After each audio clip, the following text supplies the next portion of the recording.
국민의힘이 어제 의원총회를 열어 새 비대위 구성을 위한 당원 개정안을 추인했습니다. 하지만 내홍은 계속되는 모습인데요. 윤석열 대통령은 이재명 민주당 신임 대표와 통화해서 이른 시일 안에 여야 대표가 만나는 자리를 만들겠다고 밝혔습니다. 여러 가지 정치권 이슈들 짚어보겠습니다. 차재원 부산가톨릭대 특임교수, 김진욱 전 민주당 대변인 나오셨습니다. 어서 오시죠. 예, 안녕하세요. 우선 어제 국민의힘 의총 결과를 한마디로 하자면 권성동 대행체제로 새 비대위를 꾸려나갈 것이다. 정말 이 한마디에도 많은 논란이 지금 이어지고 있는데 예상대로 결과가 나왔죠. 네, 그러니까 지난 토요일이었죠. 네. 지난 토요일 긴급의원총회에서 나왔던 결의를 다시 한 번 더 재확인한 셈인데요.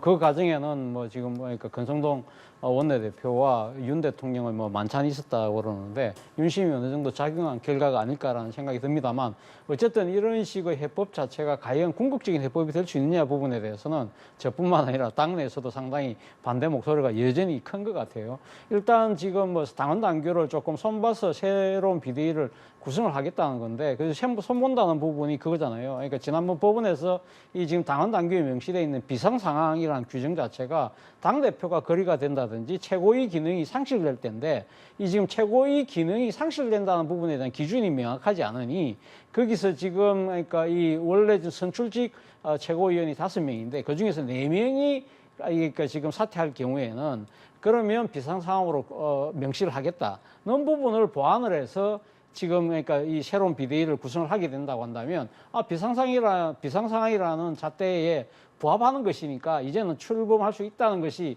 지금 국민의힘이 논리인데 여기에 대해서 오늘 안철수 의원이 방송과 인터뷰에서 뭐라고 이야기했냐면 이거 일종의 속고 입법이라는 것이죠. 그러니까 상식적으로 봤을 때 상당히 윤석 전 대표 입장에서는 본인이 지금 대표의 직위가 오락가락하는데 그 직위를 지금 기준으로 삼는 부분이 다음에 만들어진 새로운 규정을 갖고 한다는 것 자체가 불합리할 수 있다는 지적은 안철수 의원 지적이 저는 상당히 상식적으로 들린다는 생각이고 또 하나 안철수 의원이 지적한 부분이 그거거든요. 그러니까 여당이 법원하고 싸우려고 하는 것이 아니냐 그런 모습으로 비친다는 부분인데 적지 않은 우려를 지금 당내에서 그렇게 이야기를 하고 있는 것 같고요. 궁극적으로 제가 생각했을 때는 가장 큰 문제는 결국은 이 지금 정당 내에서 벌어지고 있는 부분들에 대해서는 결국 이 지금 정당의 문제는 정당에서 풀어야 되는데 또다시 법원으로 간다는 부분에 대해서는 물론 국민의힘이 이번에 재판부가 적극적으로 정당의 일에 개입한 부분에 대해서 정치의 사법화라고 강하게 비판했는데 그럼에도 불구하고 또다시 이 문제를 법원에 가서 풀려고 한다? 이거는 약간 자기 모순 아닐까라는 생각이 든다는 것이죠. 그렇다고 한다면 진짜 이 지금 법원에서 풀 문제가 아니라 정당 내부에서 정치로 해결해야 되는데 그러한 모습은 전혀 보이지 않고 있다. 이런 부분에 대한 우려가 저뿐만 아니라 이 국민의힘 내에서도 나오고 있는 것 같습니다. 네, 여러 가지 비판을 해주셨지만 우선 국민의힘 입장에서는 의총을 토대로 지난번에 비상 상황이 아니었는데 비상 상황으로 만들었다면서 이준석 전 대표의 가처분 신청을 인용한 법원의 이제 법망을 좀 피해가려는 모습입니다. 지금 국민의힘 내부에서도 이건 편법이다, 꼼수다 이런 표현들이 이런 말씀들이 나오고 있는데 그럼에도 불구하고 국민의힘이 의총 결과를 밀어붙이고 있는 그런 형국이거든요. 저는 좀 이 부분이 굉장히 좀 지난번에도 한번 제가 의아하다는 말씀을 드렸는데 문제는 이런 겁니다. 방금 지적해 주셨던 것처럼 당원 당규를 개정해서 현재의 비상 상황을 인정받겠다, 법원으로부터 인정받겠다 이런 내용이잖아요. 그런데 문제는 두 가지가 있습니다. 하나는 이것을 과연 이렇게 해서 소급 적용을 할 수 있는 거냐 하는 부분은 방금 전에 짚어주셨고요.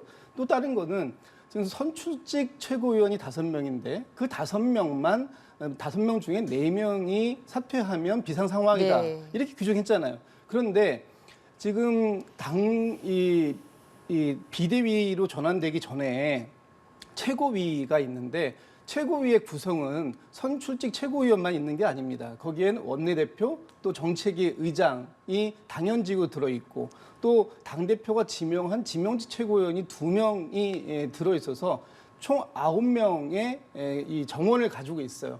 그런데 다 지금처럼 이준석 대표가 거리된 상황이 아니라 사고로 처리가 되었던 그런 상황이라면 이준석 대표가 임명한 지명직 최고위원도 결국 그분들에게도 여전히 이 지위가 보장되어야 하는 그런 부분이 있는 겁니다.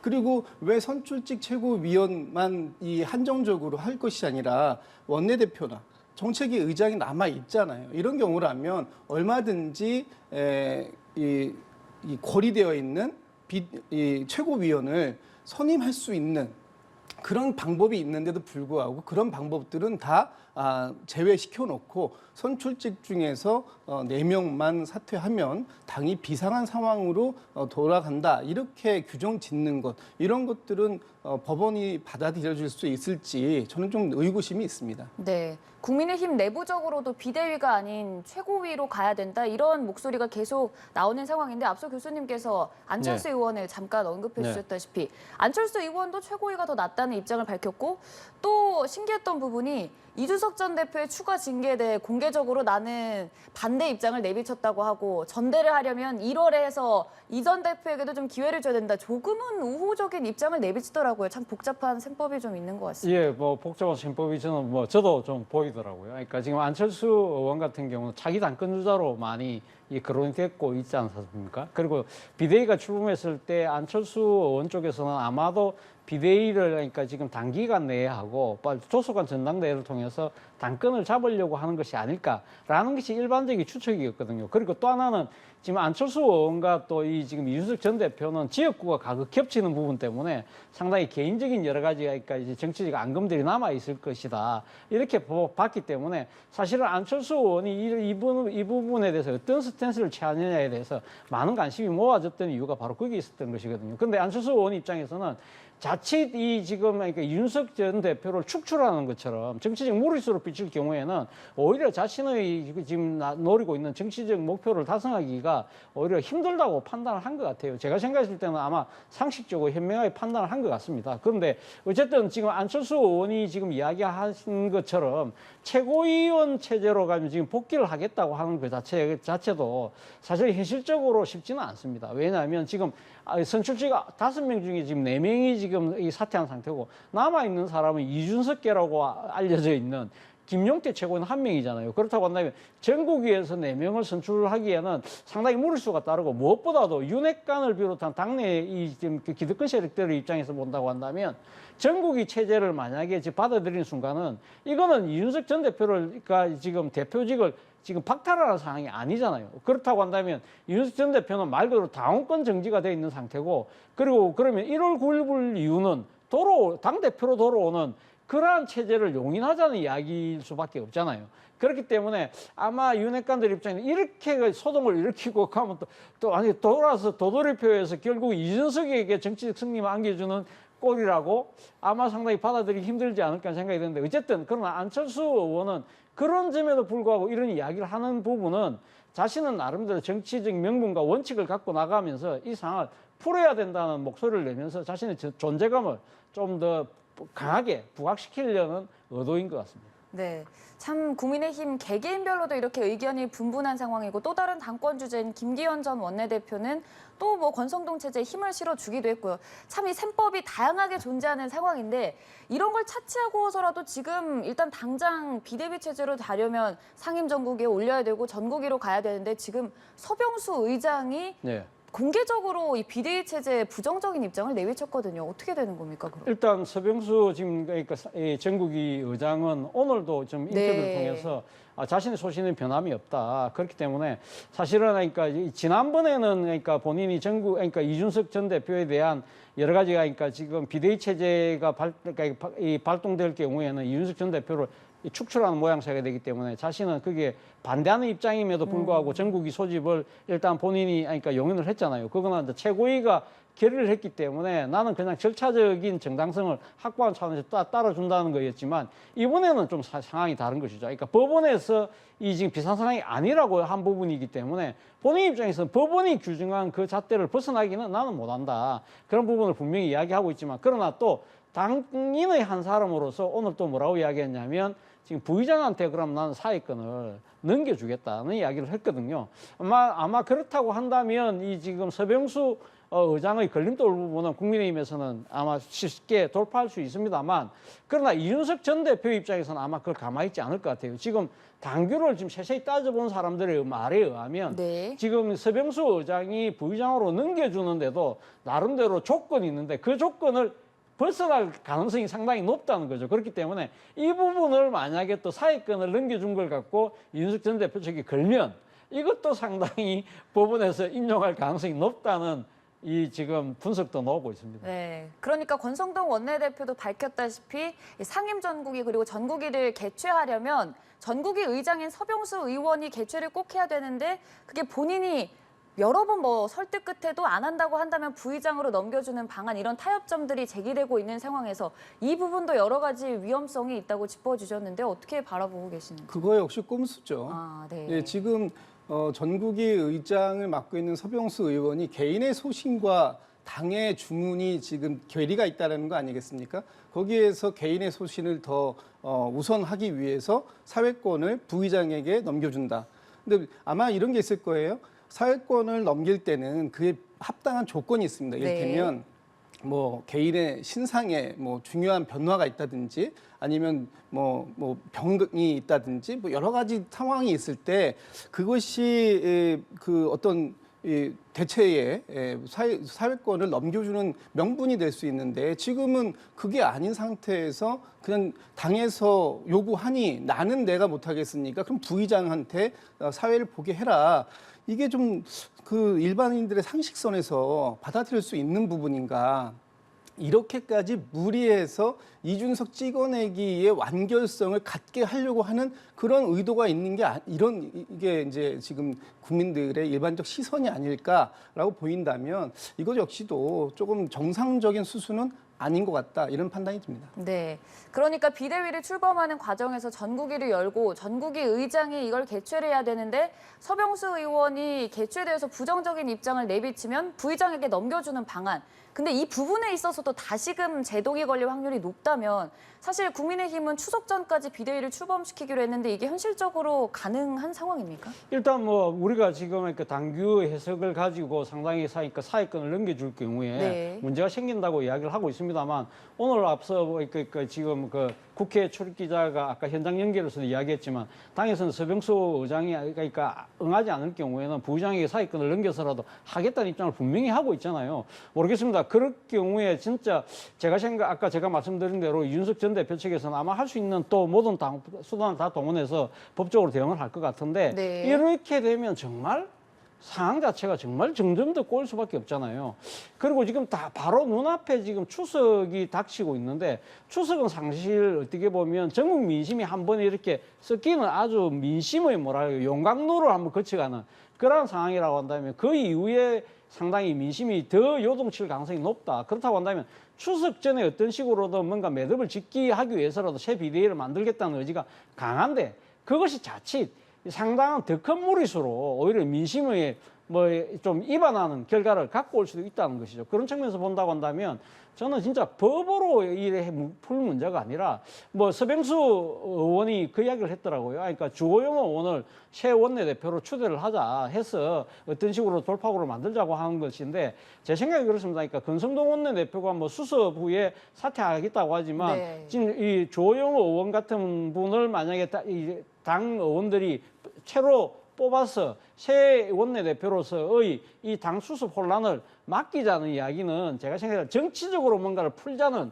그런 의미도 포함되어 있는 것이거든요. 그렇다고 한다면 그 정치적인 그러니까 해법 중에는 주호영 만약에 의원이 새로운 원내대표로서 이준석 전 대표를 지난번 만났잖아요. 비대위원장으로서. 이번에 또 만나서 뭔가 접점을 찾고 이걸 가지고 다시 윤 대통령과 윤핵관들하고의 관계를 좁히는 뭔가 중재 역할을 하는 쪽으로 가는 식으로 뭔가 해법을 만들어 나가야 된다는 의지를 저는 아마 주호영 원내대표로는 그래서 이야기한 것이 아닐까. 저는 그런 측면들이 왜 지금 국민의힘에서 전혀 논의되지 않고 있는지 지켜보는 한 사람으로서는 좀 답답한 생각도 드네요. 그럼 교수님께서는 권성동 원내대표가 빠르게 사퇴를 하고 새롭게 원내대표를 뽑는 게 가장 이상적이라고 저는 생각하시나요? 그것이 맞다는 생각이 듭니다. 권성동 원내대표 입장에서는 내가 지금 물러나면 손은 누가 키우냐 하는 식으로 이야기를 하지만 네. 그러나 지금 의원들의 입장에게 개개인에게 물어본다고 한다면 이렇게 상당한 혼란을 빚고 있는 그러니까 책임을 져야 되는 지도부는 빨리 물러나고 새로운 뭔가 이 지금 의원들의 총의를 모은 새로운 하나의 정통성을 지닌 원내대표가 나와서 이 원내대표가 정통성과 정당성을 갖고 수습을 하는 것이 빠른 해결이 될 것이라는 생각을 아마 많이들 하고 계실 거라는 생각이 듭니다. 네, 참 이 권성동 원내대표의 거취를 두고도 갑론을박이 오고 가는 상황입니다. 일단 권 원내대표는 선 수습 후에 자신의 거취에 대해서 공개적으로 밝히겠다는 입장을 내세웠는데요. 교수님과 같은 생각이신지요? 저는 뭐 진즉부터 권성동 원내대표의 책임이 매우 무겁다라고 네. 얘기해 왔었고요. 지금도 선 수습 후 사퇴라는 기사들이 나오고 있는데 본인은 선 수습 후 거취 표명 이렇게 말씀을 하고 계세요. 근데 이 거취 표명이라는 게 사퇴를 전제로 한 거취 표명인지 아니면 수습을 잘했으니 내가 원내대표직을 계속하겠다라는 의미인지 이게 좀 헷갈리고요. 지금 국민의힘에서 이제 이준석 대표가 추가적으로 지금 가처분 신청을 내놓은 게 있습니다. 이게 14일 날로 이 심리 기일이 잡혀 있어요. 네. 14일이면 추석 연휴 직후입니다. 그런데 추석 연휴 전까지 비대위를 새롭게 완성시켜 놓겠다. 그리고 14일 날 만약에 지난번처럼 법원이 인용 결정을 내리게 되면 그렇게 되면 그 다음은 이게 다시 무한 이 루프를 돌고 있는 것 같은 이런 반복된 상황들이 연출될 거거든요.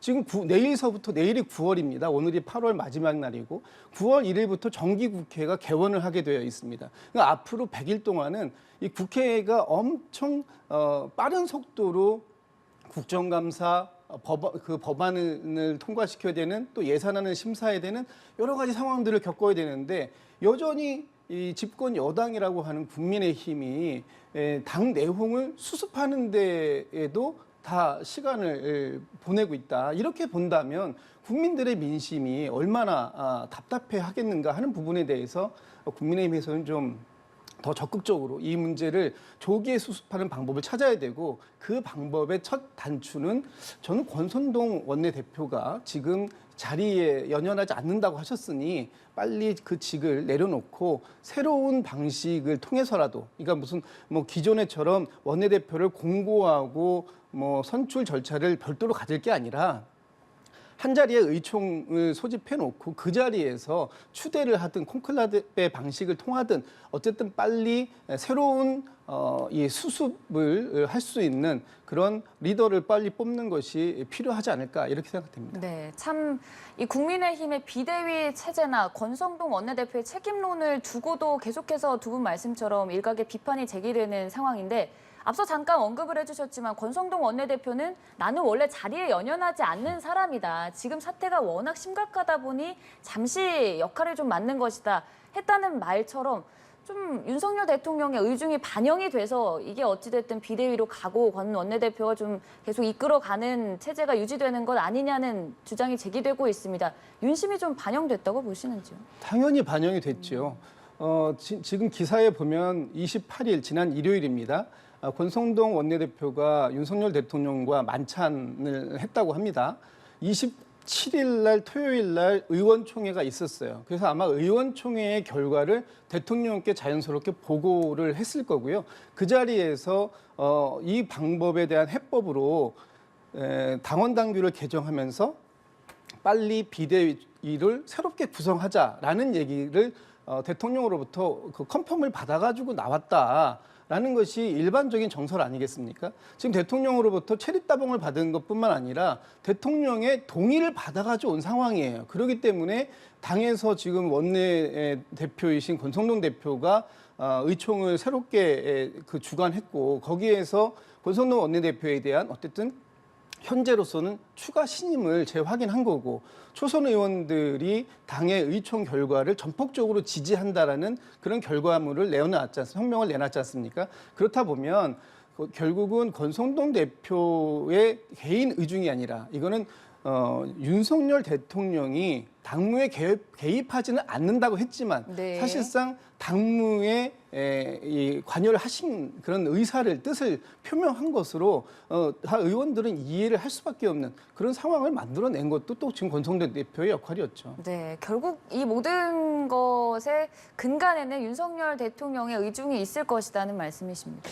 사실은 뭐 이번 사안을 보면, 그러니까 윤 대통령이 사실 어떠한 식으로, 그러니까 지금 향후 방향을 이렇게 지시했다기보다는 27일 비상의원총회가 이례적으로 토요일 날 오후에 열렸잖아요. 네. 그 결과를 갖고 대통령을 만났기 때문에 대통령 입장에서도 아마 지금 당에 의원총회를 해서 이것도 급하게 이렇게 의견을 모았습니다. 이러면 이걸 어떻게 본인의 의중에 맞지 않는다고 해서 뒤집을 수는 없잖아요. 그렇기 때문에 저는 사실은 이번 그러니까 지금 이 법원의 가처분 이후에 진행 사항에 있어서는 윤 대통령의 의중대로 이게 처음부터 갖고 갔다라고 판단하기에는 조금 그러니까 들여다 볼 부분이 좀 더 남아 있다는 생각이 듭니다만 어쨌든 그러나 결과적으로 지금 말씀하신 것처럼 윤 대통령께서 당무에는 개입하지 않는다고 하면서도 모든 사람들이 추측하기로는 적극적으로 의사를 그러니까 표명하고 있는 것처럼 관여하고 있는 것처럼 보이는 것도 사실이잖아요. 그렇다고 한다면 이런 식의 문제법 자체를 뭐 그것이 그러니까 이 처음에 개입을 하지 않고 추인을 했던 어쨌든 이러한 방식 자체가 저는 옳은 것일까 부분에 대해서 여전히 의문표를 갖고 있습니다. 그러니까 대통령 입장에서는 사실은 지금 집권 여당의 이런 내용으로 인해서 지금 아주 중요한 이 시기에 상당히 지금 국력 낭비가 심하잖아요. 그 국민들의 또 상당히 불안감도 커지고 있는 상황이고 그렇다고 한다면 이 사안을 좀 더 상당히 그러니까 자신의 가장 해결해야 될 급한 문제로 보고 민생 챙기는 것도 중요하지만 이 문제를 해결하기 위해서 대통령의 여러 가지 보관들을 저는 좀 공개적이고 직접적이고 좀 빨리 표명할 필요가 있지 않나 생각이 듭니다. 저는 이 자리에서 누누이 말씀드린 것처럼 저는 윤 대통령과 이준석 전 대표와의 나름대로의 간접적 대화든 직접적 대화든 이 문제에 대해서 소통 없이 이 문제가 풀릴 거라고는 쉽게 저는 판단하기가 쉽지 않다는 겁니다. 네, 결국 이 내부적으로 좀 소통의 부재가 이 상황까지 치닫게 됐다는 점을 시사해 주셨는데 지금 국민의힘 개개인의 의원들 사이에서도 좀 분열이 계속 생기는 게 또 중진 의원들은 권성동 사퇴론을 계속 외치고 있고 초선은 새 비대위로 빨리 출범을 해야 된다. 그리고 윤핵관 내부적으로도 권성동 원내대표와 장제원 의원 간의 좀 불화설이 지금까지도 계속 제기가 되고 있거든요. 그러니까 이걸 지켜보는 국민들 입장에서 얼마나 좀 답답하다 못해 사실은 약간은 좀 불안한 측면도 있죠. 그러니까 무슨 이야기냐면 사실은 그 보수 정당이 오랫동안 집권을 하면서 상당한 나름대로도 그러니까 지금 이 집권 능력에 대해서는 별로 그렇게 의심하지 않았는데 이번에는 보니까 자기들끼리 싸운다고 해서 상당히 지금 이렇게 혼란이 빚어지는 부분에 대해서 상당한 실망들이 커지고 있는데 여기에 또 더해서 아까 말씀하신 것처럼 뭐 지금 권핵관, 뭐 권성동 핵심 관계자, 장제원 핵심 관계자라는 식으로 치고받고 또 이 초재선들의 생각하고 중진 의원들의 생각이 또 다르고 이러한 부분들이 계속적으로 이렇게 노출되는 부분에 대해서는 상당히 비판이 잇따르고 있는데요. 저는 뭐 초재선과 중진 간의 그런 시각 차이는 어느 정도 있을 수 있다는 생각이 들어요. 왜냐하면 초재선들이 지금 국민의힘의 초재선들이 주로 다 이 관료나 전문직 출신들이기 때문에 이분들의 입장에서 보면 법과 원칙을 따지는 분들의 입장에서 보면 이거 자체가 솔직히 좀 용납이 안 되고 수긍이 안 되는 측면이 분명히 있죠. 당대표라는 사람이 상당히 실질적으로 좀 내부 총질을 하는 듯한 모습 이런 부분들이 과연 이 지금 엄격한 이 상하 이 위계 질서가 써 있는 관료조직 같은 데 도저히 있을 수가 없잖아요. 그렇기 때문에 그런 측면에서 상당히 하니까 법과 원칙에 따라서 이거 갖다 법대로 풀어야 된다고 이야기는 할 수 있고 반면에 중진의원 같은 경우는 정치를 오래 했기 때문에 이거는 갖다 어떤 식으로 정치를 풀어야 된다는 시각 차이는 분명히 있을 수 있습니다만 그런 부분들은 충분히 용인한다 하더라도 소위 말하는 윤핵관 내에서 권핵관과 장핵관으로 지금 또 나눠서 충돌하는 듯한 모양새는 정말 저는 이런 부분들에 대해서는 이게 정말 사실이라고 한다면 진짜 권성동, 장제원 의원께서 상당히 이 문제를 심각하게 받아들일 필요가 있다는 생각이 듭니다. 네, 참 내부적으로도 갈등이 점점 더 치닫는 모습이고 또 가장 큰 대치는 이준석 전 대표와 국민의힘 상황일 것 같은데 이 전 대표가 난리를 치면 올라갈 수도 있고 지금 대구에 있는 상황에서 가만히 있으면 대구에 있을 것이다. 이런 입장을 밝혔거든요. 어째 좀 계속 앞서 말씀해 주신 대로 법적 소송을 걸 것이라고 생각하시는지요? 네, 이준석 대표가 지금 할 수 있는 유일한 방법이 법에 호소하는 것 말고는 방법이 없지 않습니까? 두 가지 방법을 썼어요. 하나는 법에 호소하고 또 하나는 지금 권리 책임 당원을 모집하는 그 두 가지를 지금 하고 있는데 어쨌든 당원을 모집해서 지금 당원의 힘을 지금 당장 사용할 수는 없는 상태고 그렇다 보면은 법에 의존할 수밖에 없는, 법에 호소할 수밖에 없는 지금 그런 형국이고요. 이준석 대표를 향해서 지금 무수히 많은 공격들이 있지 않습니까? 그러니까 이준석 대표가 이렇게 얘기해요. 이렇게까지 할 일인가라고 얘기하는데 정말 저희가 일반 국민들이 보기에도 이준석 대표 한 사람을 당에서 축출해내고자 지금 당을 이렇게 위기 상황으로 만들어가는 국민의힘의 모습이 정상적인가? 상식적으로 이해가 안 간다. 이게 일반 국민들의 어떤 민심의 평가라고 보인다면 이준석 대표는 지금 어쨌든 민심을 등에 업고 있는 그런 상황인 건 사실인 것 같고요.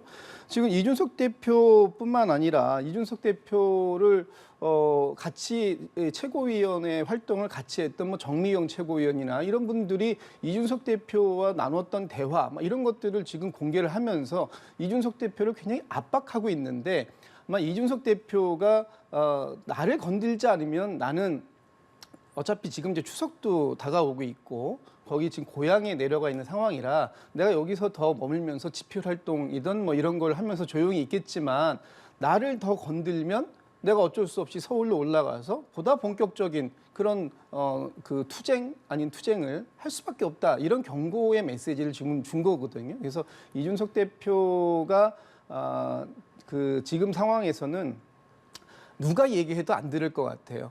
그리고 이준석 대표가 얘기하기로 그 체리 따봉 사건이 났을 때 문자 유출 사건이 났을 때 대통령실에서 좀 해명을 제대로 했거나 아니면 뭔가 다른 그 액션을 취했다면 내가 여기까지 안 왔을 거다라고 얘기하는 그런 자체를 본다고 했을 때 여전히 이준석 대표와 말씀하신 것처럼 이 대통령 또는 대통령실 혹은 이 당의 주요 관계자들이 소통하고 있지 않다라는 부분에 대해서는 뭐 지금까지 변화는 없는 것 같습니다. 말씀해 주신 부분 정미경 최고위원이 지금 계속 주장하고 있는 바가 원래 이준석 전 대표가 법원에 가처분 신청이 인용되면 사퇴를 하겠다고 밝혔었다는 입장이거든요. 이게 지금 이준석 전 대표가 정말 그대로 사퇴할 가능성은 없는 상황이죠.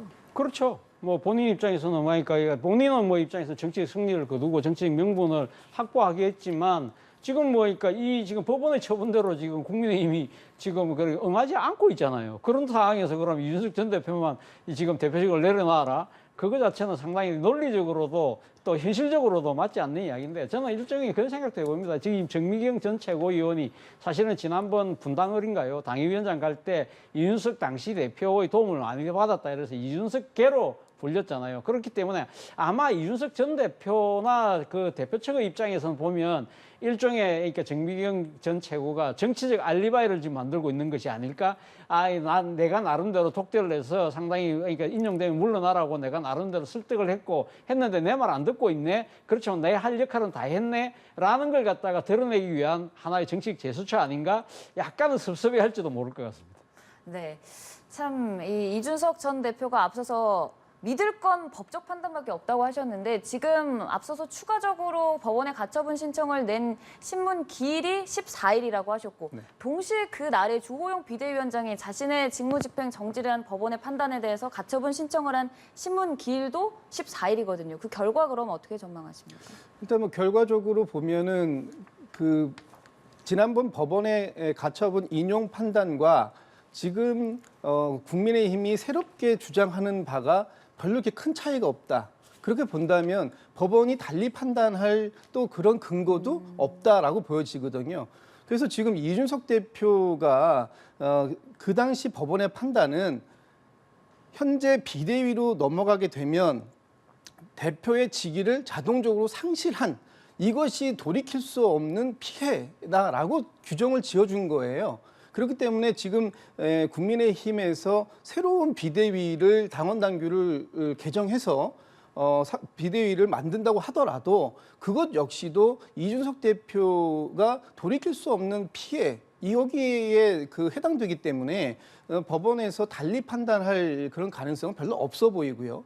그리고 같은 재판부가 직전에 판단했던 것과 아주 다른 내용의 어떤 새로운 근거가 제출되지 않는 한 그 판단을 유지할 수밖에 없는 그런 상황이라면 이준석 대표가 추가적으로 내놓은 가처분도 현재 비대위원장에 대한 직무정지를 했더니 나머지 비대위원들은 활동할 수 있다 이렇게 해석하는 국민의힘의 힘을 이 법원의 판단에 의해서 다시 그걸 제동을 걸려고 하는 거잖아요. 그리고 지금 주호영 전 비대위원장 이게 지금 되게 헷갈리는데요.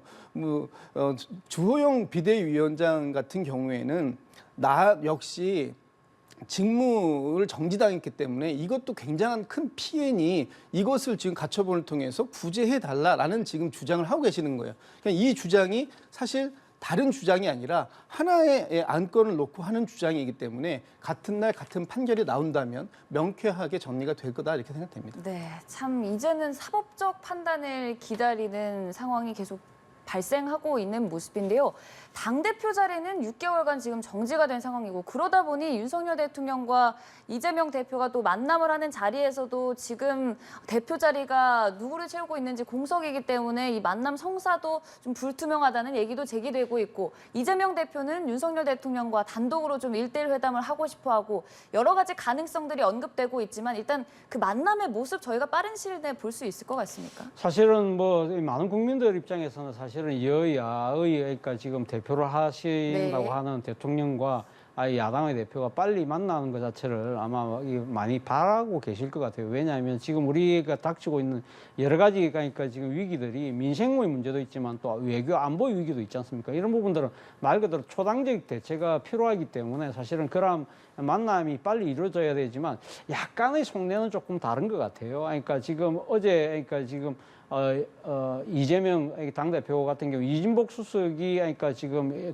이 대통령의 난을 전달하기 위해서 왔을 때 네. 대통령이 통화를 원한다니까 나 뭐 지금으로 좋다고 하는 거 보면 아주 적극적인 의사를 갖고 있는 것 같고 어제 회동이 끝나고 난 뒤에 당 대변인이 뭐라고 이야기했냐면 가능한 한 빨리 형식과 절차에 관계없이 만나자라는 이야기를 하고 있고 그리고 또 지금 이재명 의원이 당선되자마자 한 이야기가 여야 지금 그러니까 이 대통령실 회동이 아니라 지금 영수회담이라는 표를 쓰고 있거든요. 그러니까 영수회담이라는 거 말 그대로 야당의 그러니까 지금 대표, 또 여권의 대표, 그래서 1대1 만남을 아마 강하게 지금 주장을 하고 있는 것 같아요. 만약에 지금 대통령실이나 여권에서 생각하듯이 그러니까 여야 대표가 같이 대통령과 만나는 그러한 형태라고 한다면 지금 당장 국민의힘은 지금 대표가 공백인 상황에서 이게 언제쯤 이루어질지 모르잖아요. 네. 그렇기 때문에 아마 지금 이재명 당대표 입장에서는 상당히 지금 그러니까 민주당의 나름대로의 강한 입장들 그리고 또 아주 지금 이재명의 민주당다운 그런 모습들을 보여주기 위해서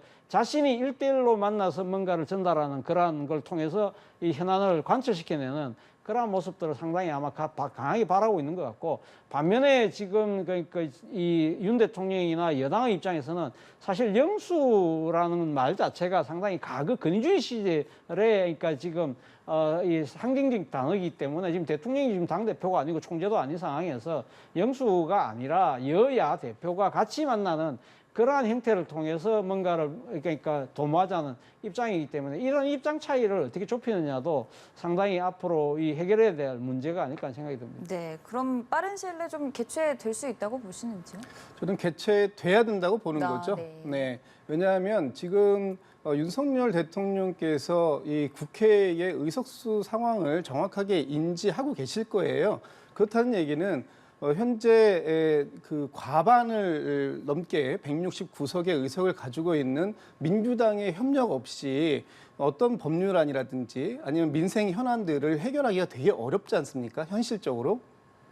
근데 지금 국민의힘의 지도부가 이미 구성되어 있고 정상적 기능을 하고 있는 상황이라면 국민의힘의 지도부 또 민주당의 지도부 또 정의당의 지도부 이렇게 해서 같이 모이는 방법도 있을 수 있겠죠. 그러나 지금 상황에서는 그런 것이 굉장히 난망한 상황이지 않습니까? 그렇다면 제가 한 가지 이제 제안을 드리면 윤석열 대통령과 이재명 대표가 1대1로 만나는 건 되게 부담스러워 하시는 것 같으니 그렇다면 차라리 야당의 신임 그 최고위원들 지도부를 전체를 다 대통령실로 초청하는 방법도 있습니다. 그래서 이렇게 된다면 대통령께서 아마 야당과 협치를 하겠다라는 강한 의지를 표명했다라고 모든 기사 언론들이 그렇게 써주실 거예요. 그래서 지금 야당의 협력을 적극적으로 요청하시는 상황이라면 또 정기국회를 앞두고 있고요. 그런 상황이라면 뭐 굳이 형식과 어떤 이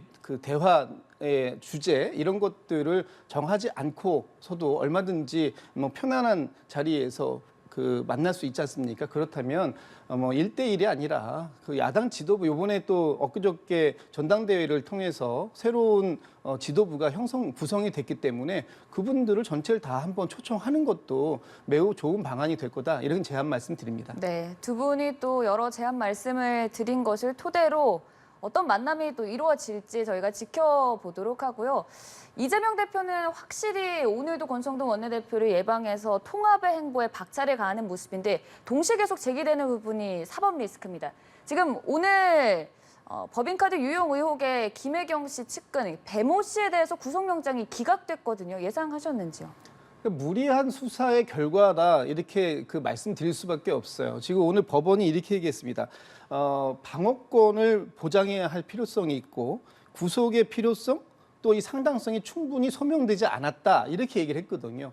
그러니까 결론적으로 보면 김혜경 여사와 이 배모 씨와의 관계성, 그러니까 어떤 지시를 주고받았다든지 이런 것들에 대해서 충분하게 확인할 수 있는 그런 정도의 수사 결과를 내놓지 못했다. 이런 것으로 받아들일 수밖에 없고 그동안 이 경찰과 검찰을 통해서 너무 많은 무리한 또 보복성 수사다 이렇게 얘기를 들을 정도의 그런 표현들이 나올 정도로 수사를 그 강도 높게 진행했음에도 불구하고 결과적으로 보면 이 구속영장이 기각되는 이런 상황까지 왔다라는 것은 경찰이 좀 그 수사를 좀 무리하게 진행해 왔다라는 것이고요. 그리고 지금 이제 그러니까 그게 안 되니까 뭐 그 유용에 대한 방조 혐의로 해서 또 경기도의 공무원 두 분을 더 추가적으로 지금 그 입건하는 그런 그 역할까지 했다고 하는데 그런 상황들은 제가 볼 때는 너무 무리하다. 그리고 이것이 자칫